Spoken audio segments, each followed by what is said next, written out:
What's up guys, my name is Agent Psycho, and this will be the second episode, or the second chapter rather, of the Exploring the Arsenal series with me, Agent Psycho, aka Toho Sniper 98, however way you wanna order that. Anyways, this second chapter will be featuring the AK74U family. It also does not have a rank requirement, at least the GP doesn't. And yeah, hope you guys will enjoy this chapter as well. Once again, this will be the second chapter with the AK74U series. So for this first episode, we'll start off with the AK74U, the first variant of the AK74U family. It has no rank requirement. It costs 800 GP per day, and you can attach everything on it, I believe. But we'll talk about it later. And for this video, I have gameplays from two different games. The first one, I don't know what happened. I either got kicked. Yeah, I believe I got kicked from this first game. So now you know about the game itself. Let's move right on to the AK74U. So, covering its damage, the AK74U deals a solid 43 damage. So comparing that to the M4A1 last chapter, it is significantly more powerful. 5 points more damage is nothing to be no little feat, to say the least. And yeah. Very solid. I believe it will be a solid 3-shot kill to the front, if I'm not mistaken. Either that, or it's a very strong 4-shot kill to the front and 3-shot to the back. It's definitely 3-shot to the back, no matter what. So, yeah, damage is it shouldn't be any one of your concerns. Moving on to its portability. Its portability is at 60, though I'm actually kind of surprised because the AK74U is and looks like more like a submachine gun, to be honest. And in other FPSs, it is categorized as submachine gun. For whatever reason, Combat Arms decided to categorize it as an assault rifle. It doesn't really make sense to me, but whatever. It's got a portability of 60, so pretty average for a assault rifle. Moving on to its rate of fire. Its rate of fire is at 70, so I would like to say it's pretty average, but it feels fast. The AK74U fires pretty rapidly, in my opinion. Either that, or it's just like the firing sound that it makes. Moving on to its accuracy. Its accuracy is an 85, so it's actually very accurate with the ACOG scope on this thing, like I do right now in this video. You can really pull off those long-range shots. It's just that the recoil, which we'll get into in just in a second, is will kind of negate its long-range effects. So now moving on to its recoil. Its recoil is at its 68. So comparing that to the M4A1's 64, I want to say. Correct me if I'm wrong, if I got the M4's recoil statistic wrong. But compared to that, the AK74U has a pretty hefty recoil. At least that's what Nexon says. And practically speaking, moving on to the recoil spread, it is a lot heavier. The recoil spread on the AK74U is actually quite large if you just spray with this thing and don't bother to control it like I just did right there. That is a perfect example of how the AK74U can go out of control, and once it does, I don't think you'll have a good chance of hitting any of your targets. And yeah, I don't know why there's a little bit of lag here, but yeah. Anyways, moving on to the next gameplay video. Moving on to its recoil kickback. It's actually quite heavy for the recoil kickback due to its large spread. If you go full auto, you'll definitely feel your AK74U jerk around in your hands a lot. So mind you, just make sure to control that recoil and tap fire or burst fire, whatever you need to do to control it. Recoil controllability. Because its recoil, it has a large recoil spread.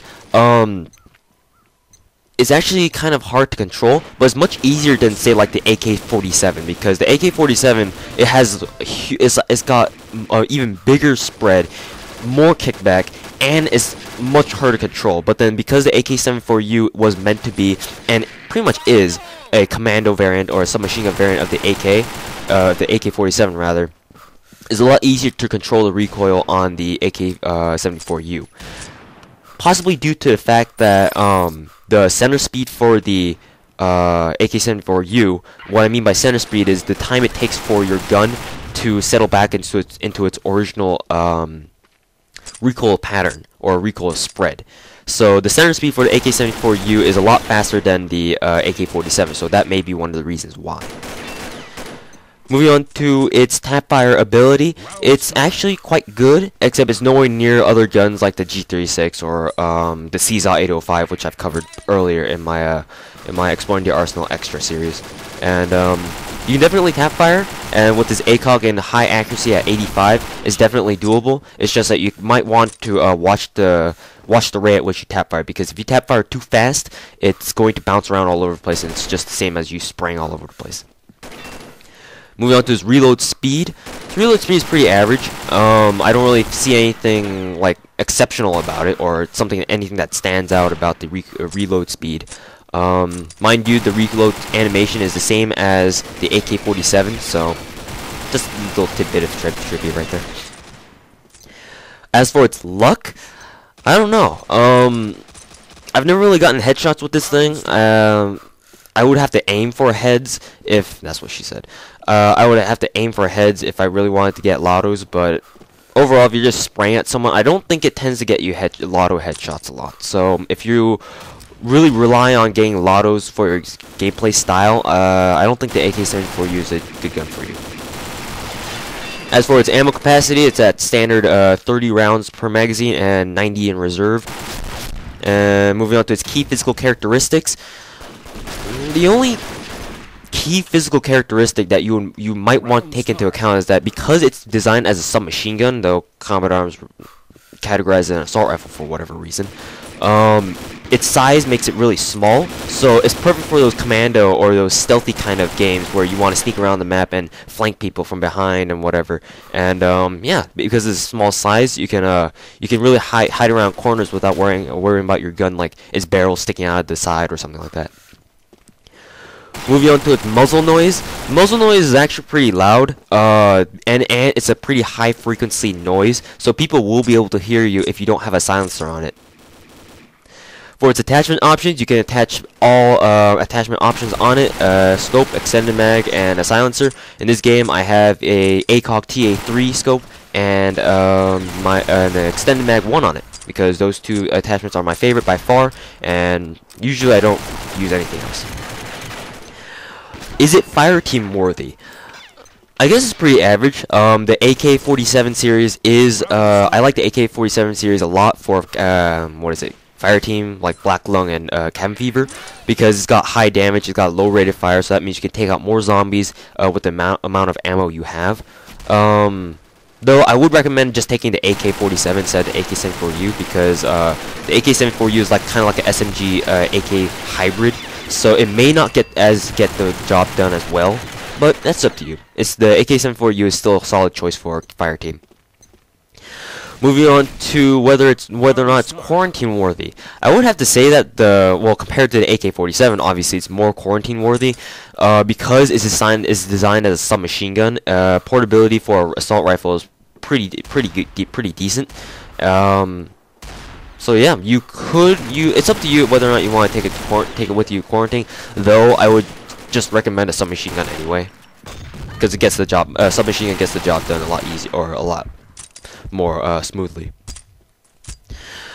And now for my frank personal opinions. Honestly speaking, my opinions on the AK74U are kind of mixed. Before, when the game first came out, because the AK74U was one of those guns where it was released as soon as when Combat Arms was first released for closed beta and open beta. I don't know about closed beta but then open beta, definitely the AK74U has been around since then. So it's been a classic gun, and I don't know, back then it used to be really good. I don't know if Nexon nerfed it without telling us, or it's just the fact that I never really used it after the first year or something, because all these new guns came out. I was like, oh, these new guns are the shit, and I never really bothered going back to check I never bothered going back to using the AK74U again, so therefore I lost my skill or something like that. But it's not doing, I remember it's not doing as much damage as it used to do. I used to take down people really fast with the AK74U. Now it doesn't seem like its bullets are doing much damage, if you know what I mean. They're hitting them, but it doesn't seem like it's taking them down fast enough. I don't know. It's just my opinion. I don't know why that is. I'm sure there's a reason, but if it's just me, then that's not really a legit reason. It's just like it's just me. So yeah. Anyways. Those are my frank personal opinions. It is still a very good gun. By all means, go ahead and try and use it if you guys never really tried it before, or like you guys used it once or twice but never really thought much about it. Yeah, this is really meant catering to those people who like close quarters combat though. So if you're not really that kind of style, if you like to hang back and keep your engagements to middle range, then you might want to choose another gun. But the AK74U is still a very solid gun. I suggest you guys try it out. And yeah. As for my final rating for this AK74U, for close range, I would have to give it about an 80%. Because, as I said, it doesn't feel like it's taking down people fast enough. It could use a damage boost, and even though it does have a very, very strong 43 damage for an assault rifle, like a assault rifle slash SMG hybrid, it could use a little bit more damage. Either that or Nexon fucked up the stats again on their website. So I'm gonna have to give it an 80. Middle range, I'm really gonna have to say about a... Man, this is pretty tough. About a 60? No, 70. I'll just go with 70. Reason for that is because if you don't have a scope on this thing, it's really hard to take out people at middle range unless you really know your way around burst firing. And because if you spray with this thing, the recoil pattern and the recoil spread won't help you at all. So you're pretty much fucked. So 70% with a scope, and taking into account bullet damage drop off, that's where it stands. At long range, with its Tapfire Ability, I'd have to give it about a... Actually, I'll keep it at 70. It's still out at 70 for now, because at long range, the Tapfire Ability is actually very good. Well, that gives us a final rating of 73.3333, whatever you want to call it, %, and have a nice day, guys. Peace.